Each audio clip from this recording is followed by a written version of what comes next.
2019 Social Services Law test. 1. No person who has been convicted of rape first, second, course of sexual conduct against child first, predatory sexual assault against child, and predatory sexual assault when the child was conceived as a result shall get notice of the proceeding. 2. Persons who are entitled to notice pursuant to these things. So this is, again, Social Services Law 384-C, notice to fathers of children born out of wedlock. And it is all of them. It's a study question. 1. Any person adjudicated by a court in New York to be father of child. 2. Any person adjudicated by another state or territory of the USA to be father when a certified copy has been filed with putative father registry. 3. Any person who filed an unrevoked notice of intent to claim paternity. 4. Any person on the child's birth certificate as father. 5. Any person who is openly living with the child and the mother at the time the proceeding is initiated, or at the time the child was placed in care of authorized agency, and who is holding himself out to be the father. 6. Any person who's been identified by the mother in written sworn statement.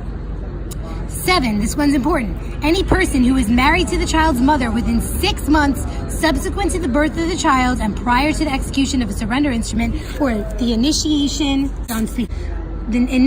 of a proceeding pursuant to 384B, which is like commitment of guardianship and custody.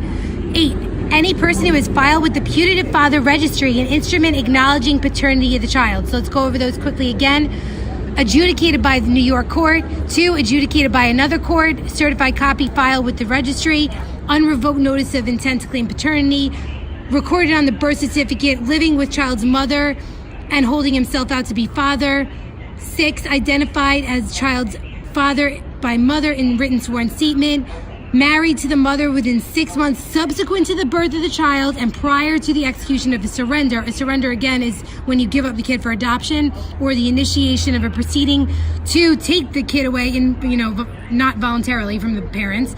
Any person who filed with putative father registry an instrument acknowledging paternity. So acknowledgement of paternity is filed with putative father registry. Notice under this section shall be given at least 20 days notice prior to the proceeding by delivery of a copy of petition and notice of petition. So it's the same as in Article 6, which is termination of parental rights. It's 20 days. Upon a showing to the court by affidavit, otherwise that service cannot be effected at the last known address with reasonable effort.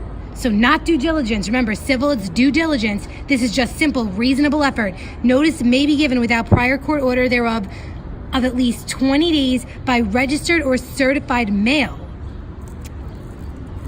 A person may waive his right to be noticed by a written instrument subscribed by him and acknowledged or proved in the manner required for the execution of a surrender. And the reason why I said this question, my dad made this question, it's because you're so used to seeing acknowledgement of a deed, but in here it's a surrender.